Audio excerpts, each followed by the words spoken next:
Hello and welcome to the OK Takes podcast. I am Matt Weiner, and as always, I'm joined by my fellow capo, Edward Vento. As of 3:06 p.m. West Coast time, the Dodgers offense is a DMV appointment with limbs and happens to carry a baseball bat.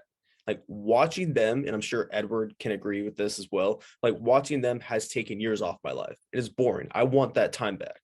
So offense sucks. We're going to talk about that in the second half of the episode. In the first half, we're going to focus on Max Scherzer because he was historic on Monday, but now that's floating in the wind, even though all of a sudden it feels like he's not even a candidate. He could win the Cy Young. So we're going to talk about pitching a little in the first half. Edward is going to piggyback off some of the things I have to say, but for the most part, it's a down bad episode. But before we get into it, you got to witness something very special a couple days ago. Yeah. So for those of you that don't know, Clayton Kershaw made his rehab start for the Dodgers AAA affiliate down here in Oklahoma City, the OKC Dodgers, who also featured Gavin Lux, Sheldon Noisy, Matt Beaty, Zach Rex, some old friends. I don't know if we want to call them friends, but they are players who have played for the Los Angeles Dodgers. Acquaintances. Yeah. And look, it was awesome. To see Kershaw down there. He pitched 3 innings, which was expected, gave up 2 runs. I believe he struck out 4 hitters though, didn't walk anybody, threw some filthy pitches. I was joking with my sisters, like these poor AAA hitters who have never faced him before have to come in and see his slider. It probably just like, what is this torture? Like this must be what torture feels like. Because to have your first taste of Clayton Kershaw be in a AAA setting is like, wow. But yeah, it was awesome. Dave Roberts said he should be penciled in to the rotation again at some point soon. But boy, the OKC Dodger fans gave him a great standing O. That was the best part, was all the fans standing up and cheering, because we're not used to seeing greatness after Russell Westbrook left. So yeah, I mean, it's a big weekend for standing ovations. We're so down bad that I wasn't even going to bring it up, but I guess it's proper to. But shout out Albert Pujols and his standing ovation. That's awesome. Yeah. That was a great moment. Like, you know how during the playoffs, it was always, it's time to give Chris Paul his flowers. I think, and I'm guilty of it as well. I used it in my headline because I blogged about it, but I think baseball and like if you have baseball and romance in the same sentence, it's just become ad nauseum. And I think I'm ready to put in a grave. Why? I can't see the same thing too many times in a row. That's fair. How can you not be romantic about baseball? Is like when people go into OKC and they're like, oh, well, the thing is, it's a dry heat. I mean, it's actually very humid out here. Okay. I just spent some time in Fresno and I was like, the amount of times I heard, oh, but it's a dry heat. That's why it's so hot. Yes, it's true. And it does fit. But if you hear something if you see the same line 10 times in a day, you're going to eventually hate it. That's true. That's a good point. That is a very overused, that is a shade now, I feel like, with baseball. Mm-hmm. It's like a big J. Now I'm throwing myself in this conversation, but it's the perfect way to make every big J jerk themselves, like big J jerk off, big baseball journalism jerk off. Ken Rosenthal probably loves it. Mm-hmm. But even down in like, I don't know, just as far as beat writers go, like beat writers beat off to how can you not be romantic about baseball? Bill Plash, or no, who's the guy? Bill Plunkett. He's the one. That's the guy. I'm sure he's done some things to that headline. Yeah.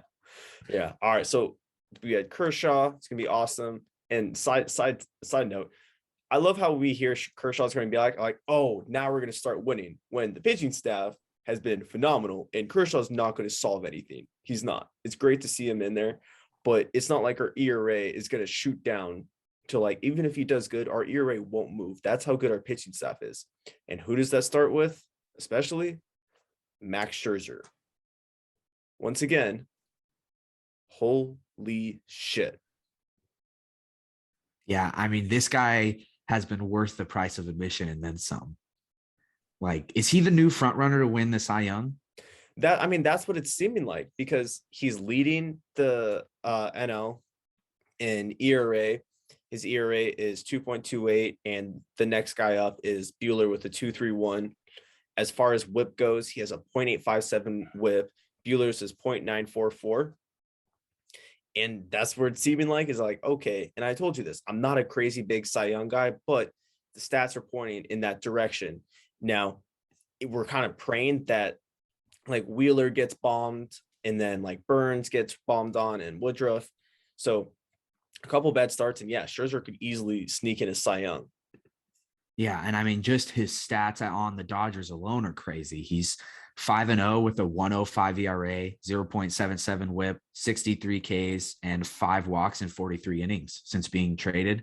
And we're 7-0 in games where he starts. He had a couple no decisions in there, but he has not been the issue.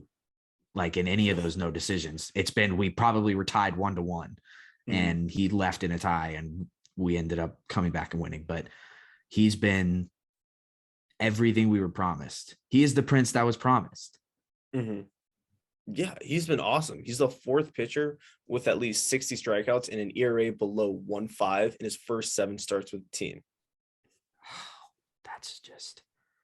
That's crazy. The fact that we were able to get him and Trey Turner for the price we got them for is like the fleece job of the century. I mean, he has truly been incredible. And yeah, like we might have 2 of the 3 Cy Young nominees this year if Bueller can kind of regain that form. Yeah, and just Scherzer was awesome on Monday. 8 innings, 0 earned runs, zero walks, 13 strikeouts. And what really put in perspective what the kind of pitcher he is The Athletic put out an article about him, and they took quotes from various people in baseball. So it was like Matt Wieters, David Price, even some from like Jim Leland, and just some other like random teammates here and there, like Clint Robinson. But my favorite quote from the whole entire thing was from Mike Maddox, former Nationals pitching coach, who said, well, he was asked, so what kind of competitor is he? Said, well, he's the kind of guy that wants to rip off your head and shit down your neck. That's a great quote. Fair. He's just a disgusting human. He's barbaric. He really is.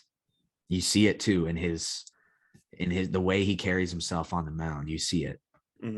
What was it in Spy Kids? You're like, the eyes, they never lie. Yeah. Same thing applies. Yeah. Same thing does apply here. Yeah. So do you have anything else for the pitching staff? Yeah. I mean, look, the thing that's so frustrating about this St. Louis series is that the 2 bullpen games we had, one of them we won and one of them we lost. And the 2 games actually went really well. Like, it's not like, I mean, I'm not counting Mitch White today as a bullpen game because he went 5 innings, but combining the 2 bullpen games we pitched in this St. Louis series, they went 18 innings, 13 hits, 4 earned runs, 5 walks to 16 strikeouts. Like, they gave up 2 runs in each game. Like, I don't know what else we could ask for. And today to lose 2-1 was like, just like this, I guess is a good way to segue into the offense, but just feeble. Yeah. I think last episode we gave it the feeble stamp, and now it's double stamped and approved. Like we got it by Congress. We ran it through all the people, all the filters. Nope. It's official. It's feeble. It's feeble time, baby. Absolutely. I think the most frustrating part about the series is, so we're just going to lament till the end of the episode about the offense, but the most frustrating part is that it had a really good start on Monday. So you had in the first inning of the series, you had, and coming off of like 3 hours of sleep, like they even, because of the way the flights lined up, they didn't even have batting practice. So it was incredible to see, because first inning, Trey Turner hit a ground rule double to lead off the game. Then Mookie had a double with runners on first and third, scoring Trey. There was another run scored, and then boom, Taylor hit a 2-run bomb. They put up 4 in the first inning, and they put up another run the next inning. So at the end of the top of going into the bottom of the second, they were up 5-0, and you're like, thank God we like the rain has come down after all this drought. We no longer have weeds. We can now have flowers blooming.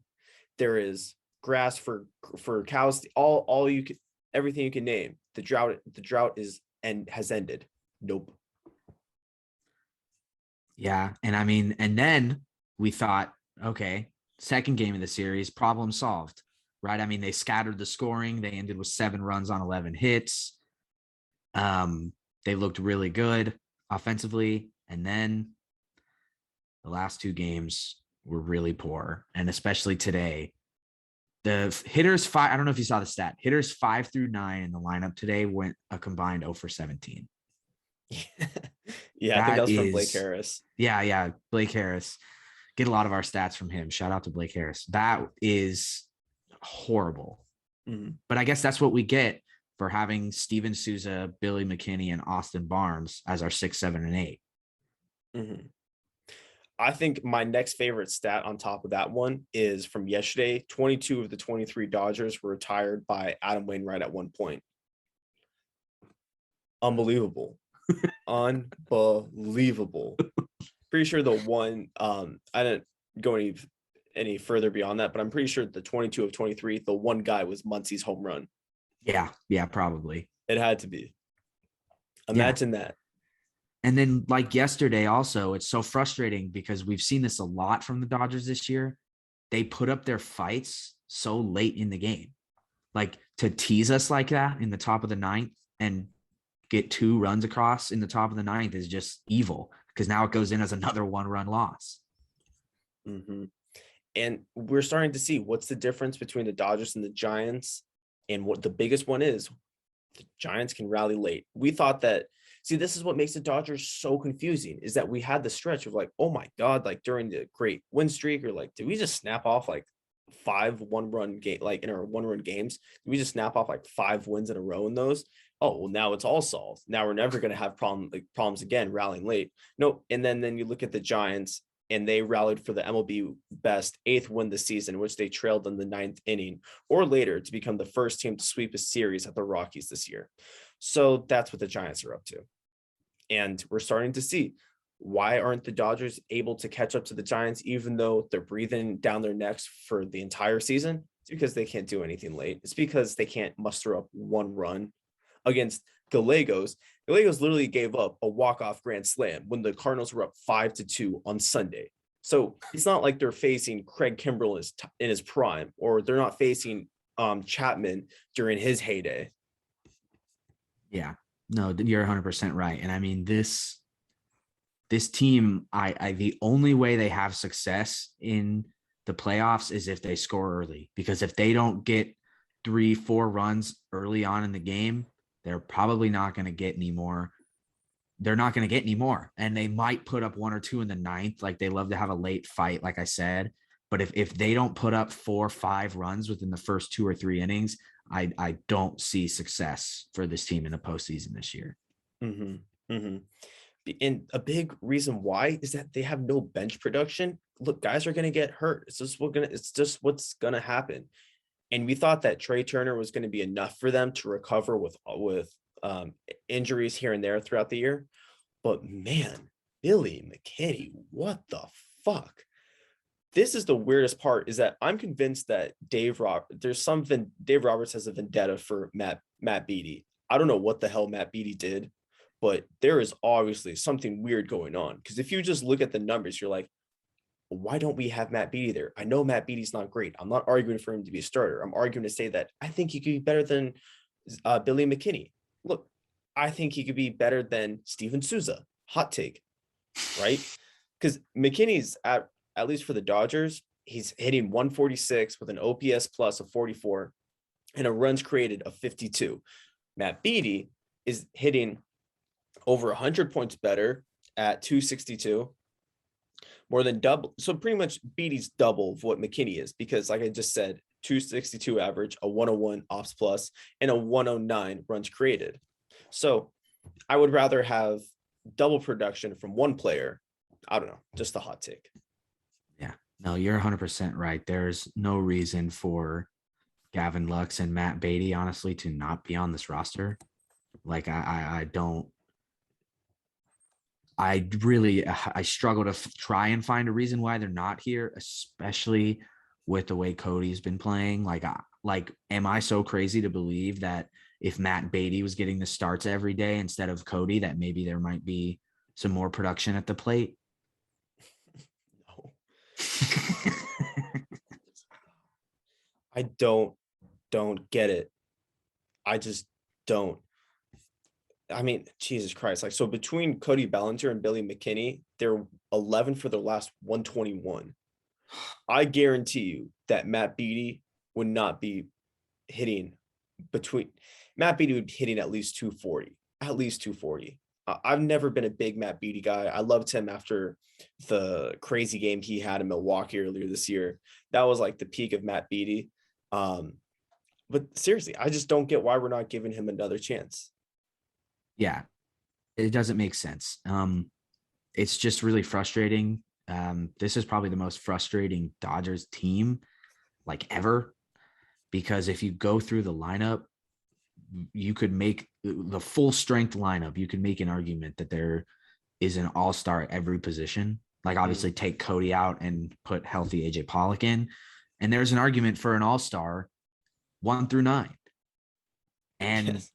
they struggle to score runs. They have guys hitting in the lineup every day that are hitting 160. Like they have a guy like Matt Beaty and Gavin Lux playing down here in AAA for no reason. And the bullpen and the pitching is doing everything that they can to keep this team afloat. Like without the bullpen and the pitching, we would probably be done. First place would be done. It would be out of the question. The only reason it's still in the question is the pitching, nothing to do with the offense. Mm-hmm. Yeah, that's the greatest way to sum it up, is that pitching, and we've gone over this a million times, pitching, very good. Offense, not so much. And now it's not even like not so much. It's, wow, dog shit. Yeah. And I mean, people love to say bullpen and pitching wins championships. So, I mean, I'm going to use the term again. I'm sorry. I know we said we're done with it, but on paper, Yeah. the Dodgers have the pitching and the bullpen to win the whole thing again. It's just going to come down to the offense, man. Like it's plain and simple. Are we going to get like you said, the crazy Brewers game with 2 grand slam or three grand slams and 16 runs, or are we going to get a 2-1 game like today? The latter. Right now I'm not seeing like. Yeah, I'm not seeing anything that tells me we're going to get the 16-run team. Yeah. Until I see consistent games of 5-6 runs, I don't know. I just don't know. Mm-hmm. No, I mean it is very much so down bad season. Down atrocious, I would say. Yeah. It's bad. It's bad. All right. So thank you guys so much for tuning in to wow. They've now broken my brain. This is what happens when you watch boring offense, is that it turns your brain into oatmeal. Like we said, the Dodgers take years off of our lives. That was exhibit A right there. And brain cells. Yeah. All right. So thank you guys so much for tuning in to today's episode of OK Takes. If you'd like to follow myself on social media, you can find myself on Instagram and Twitter at MattWeiner20. If you'd like to follow Edward on his social media, you can find him on Instagram and Twitter at Edward_Vento. But if you have no care in the world to see what we have to say, then make sure to follow the OK Takes account. So you can find OK Takes on Twitter, Instagram, TikTok at OK Takes Pod. That is OKAY Takes Pod. OKAY Takes Pod. Takes 1 second. Click it. Boom. Would help us tremendously. So thank you guys so much for tuning in, and have a wonderful day.